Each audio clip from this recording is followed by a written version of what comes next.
అన్న ఇక్కడికి వచ్చిన మీడియా మిత్రులందరికీ thank you so much first of all. Yes please మీరు ఏదైనా మాట్లాడంటే మాట్లాడచ్చు అన్న. నేను ఫస్ట్ నుంచి ఒకటే మాట మాట్లాడుతున్నా, గేమ్ లో ఫెయిర్ అన్ఫెయిర్ అనేది ఏముండదు. వెళ్ళినాం, వాళ్ళు పంపించేసారు, వచ్చేసినాం అంతే. సో ఫెయిర్ అన్ఫెయిర్ అనేది ఏముండదు. నేను ఎక్స్పెక్ట్ చేయలేదు, ఆబ్వియస్లీ ఎక్స్పెక్ట్ చేయలేదు.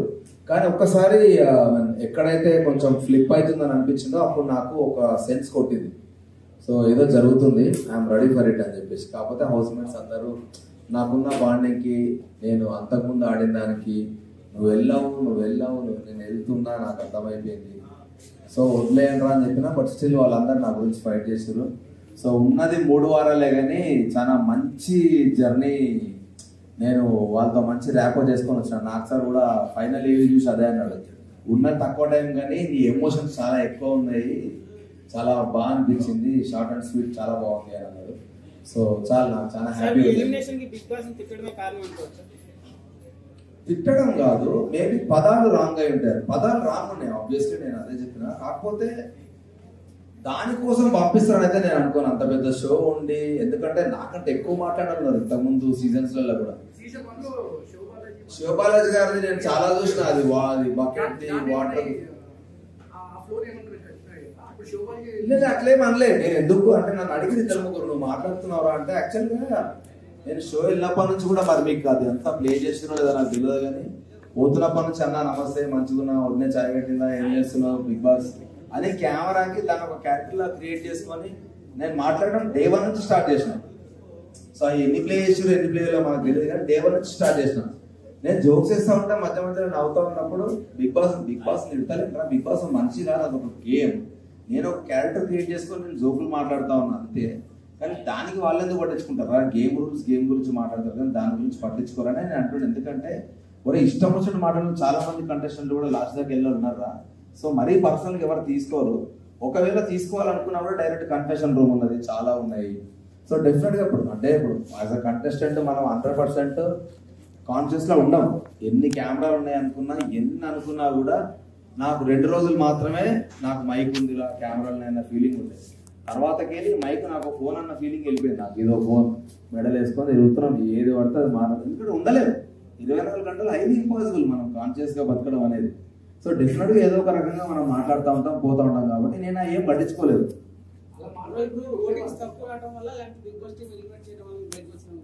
తెలియదు అన్న, ఎందుకంటే బిగ్ బాస్ టీం బయటకు వచ్చిన కూడా నాతో మాట్లాడేవారు. బయటకు నేను ఫస్ట్ రాగానే, నువ్వు actually one of the finest contestants, నువ్వు చాలా ముందుకెళ్తావు అనుకున్నా, వెరీ అన్ఎక్స్పెక్టెడ్. ఇది ఓటింగ్ ఎందుకు రాలేదో మాకు తెలియలేదు, అసలు నిన్ను ఎక్స్పెక్ట్ చేయలేమేమన్నారు వాళ్ళు. అదే అంటున్నా, వాళ్ళు అదే అన్నారు, వాళ్ళు కూడా అదే క్వశ్చన్ అన్నారు, నువ్వు వస్తావని ఎక్స్పెక్ట్ చేయలేదు. ఇప్పుడు ఒకటమ్మా, మనం 105 days ఉంది, ఈ ఒకటే గేమ్ తోటి పంపిస్తారని అయితే మనకు ఉండదు. కాకపోతే వాళ్ళు ఏం చూపించారు, జనాలకు ఏమర్థమైంది అన్నది ఒకటి ఉంటుంది.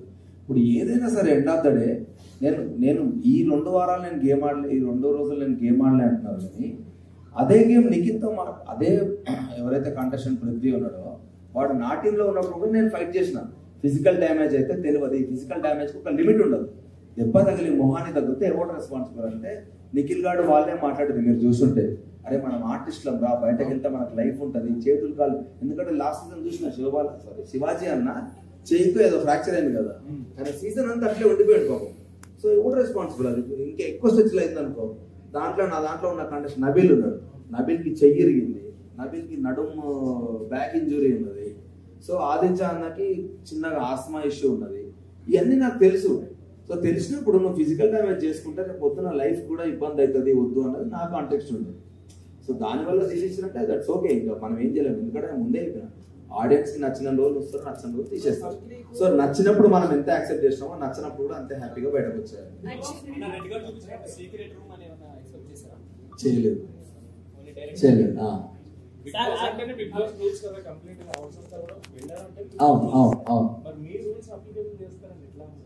నా రూల్స్ అనలేడు, బిగ్ బాస్ రూల్సే మాట్లాడంటే నాకు ఏమనిపించింది అంటే, హానెస్ట్గా చెప్తాను, నేను మాట్లాడిన మాటలు ఎందుకు నాకు అనిపించిందంటే, ఫస్ట్ డే 1 నుంచి చీఫ్ అనే పొజిషన్ చాలా గొప్ప పొజిషన్ అని ముందు నుంచే చెప్తున్నారు. చీఫ్ అనేది చాలా గొప్ప పొజిషన్ అని చెప్పినప్పుడు ఫస్ట్ వీక్ సెకండ్ వీక్లో నేను నామినేషన్ చేస్తున్నప్పుడు డైరెక్ట్ క్వశ్చన్ అడిగినాను బిగ్ బాస్. విష్ణుప్రియ అని నాగార్జున గారు చెప్పిన పాయింట్ మీద నువ్వు నామినేట్ చేస్తున్నావు, నీ పాయింట్ చెప్పు అని అన్నాడు. నేను ఒకటే మాట అన్నా, నేను హౌస్ కంటెస్టెంట్ వచ్చిన సార్. నాగార్జున గారు పబ్లిక్ అందరూ అది అనుకుంటున్నారు కాబట్టి చెప్పుకుంటాడు. సో పబ్లిక్ అందరూ నువ్వు హౌస్లో డౌన్ ఉన్నావు అని చెప్పి అన్నప్పుడు ఇంకా నువ్వు హౌస్కి ఎందుకన్నా నా పాయింట్. నామినేషన్ నా సెల్ఫ్ గురించి ఎందుకు వేస్తా, నీతో నాకు గొడవ ఉంటే నేను ఎందుకు వేస్తా, గేమ్ గురించే మాట్లాడాలి కదా. ఆ పర్స్పెక్టివ్లో మాట్లాడినా నామినేషన్ అనేది హౌస్కి అవసరం లేదు, ఆడియన్స్ నిన్న హౌస్కి అవసరం లేదు అనుకున్నారు కాబట్టి సార్ నిన్న ఫ్లాప్ దాంట్లో పెట్టిండు. సో ఆడియన్స్ అనుకున్న తర్వాత డెఫినెట్లీ హౌస్కి ఎందుకు ఇంకా అన్నది నా పాయింట్. ఎందుకంటే గేమ్ ఆడేదే ఆడియన్స్ గురించి కదా. సో ఆ పర్స్పెక్టివ్లో నేనేం చెప్పినా అంటే, చీఫ్ అనేది అంత గొప్ప పొజిషన్ అయినప్పుడు, చీఫ్ని జనాలందరూ ఎన్నుకున్నప్పుడు, చీఫ్ అనేటువంటి ఒక లీడర్ అయినప్పుడు లీడర్ హౌస్కి అవసరం లేదని ఎట్లా అంటారు? అది నా పాయింట్ ఉండే. కాకపోతే మీరు ఏం చెప్పవచ్చు అంటే, ఇప్పుడు ఇద్దరు చీఫ్లు ఉన్నారు, ఒక్కడే నామినేషన్లో ఉన్నాడు, ఇంకొకడు నామినేషన్లో ఉంటాడు అంటే అది నాకు ఫెయిల్ అనిపించేది. కానీ నువ్వు ఇద్దరు నామినేషన్ వచ్చినాక, నామినేషన్స్ అన్నీ అయిపోయినాక నువ్వు డైరెక్ట్ ఎలిమినేట్ అవ్వాలి అని అంటే అది నాకు కంప్లీట్లీ అన్ఫేర్ అనిపించింది. చీఫ్ గొప్ప పొజిషన్ అని మీరే చెప్పుకుంటా ఆ చీఫ్ నామినేట్ చేసుకోవాలి అన్న కాంటెక్స్ట్ నాకు నచ్చలేదు. సో అట్లా ఒకదాని మీద లింక్ అప్ అయింది. ఇంకోటి ఆ వీడియో ఏదైతే మొత్తం ప్లే చేసినారో నాకు మాట్లాడుకునే ఉన్నాయి. ఒక 2-3 నేను సీరియస్గా మాట్లాడినా, దాని మ్యూజిక్ యాడ్ చేసిన. ఆ జోక్లో మాట్లాడిన దాంట్లో ఫన్నెస్ట్ థింగ్ ఏంటంటే, నాకంటే అధ్వానంగా మాట్లాడడం చాలా మంది ఉన్నారు. అవి ఇప్పుడు వాళ్ళ పేరు చెప్పా లోపల ఉన్నారు కాబట్టి, కానీ వాళ్ళు డైరెక్ట్ చాలా ఘోరంగా మాట్లాడారు. ఇదేం ఇంకా మాట్లాడొద్దులే కానీ మళ్ళీ వాళ్ళ గురించి ఎందుకు అవుతుంది కానీ వాళ్ళు ఇంకా టూ మచ్గా మాట్లాడారు. నేనున్నా మజాక్లో మాట్లాడినా, వాళ్ళు చాలా సీరియస్గా ఉన్నారు. నేనుండా, నాకేం అవసరము, ఏదో షోనా, ఇట్లా మాట్లాడిన వాళ్ళు ఉన్నారు. దుప్పట్లది అన్నా కదా, దానికంటే ముందు డే 1 నుంచి దుప్పట్ల మీద అందరు జోకులు క్రాక్ చేస్తూనే ఉన్నారు. నేను ఎలిమినేట్ అవ్వడం వల్ల నా డైలాగ్ లేచారు, కానీ నాకంటే ఇంకా అధ్వానంగా మాట్లాడిన వాళ్ళు ఉన్నారు. లైట్ అన్న దానికి ఒక్క నిమిషం ప్లీజ్.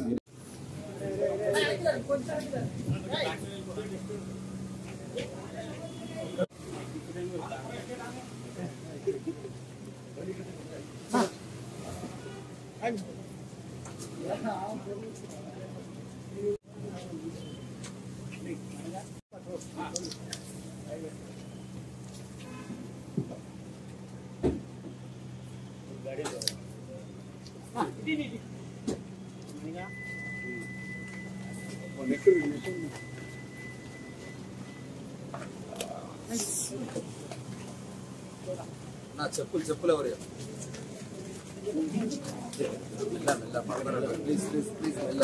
పడతారు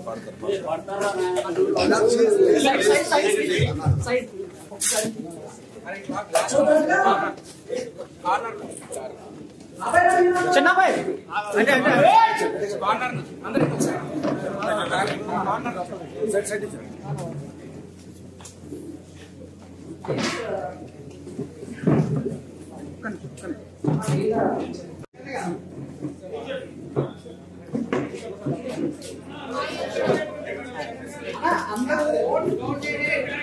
కొంచెం కోఆపరేట్ చేయండి.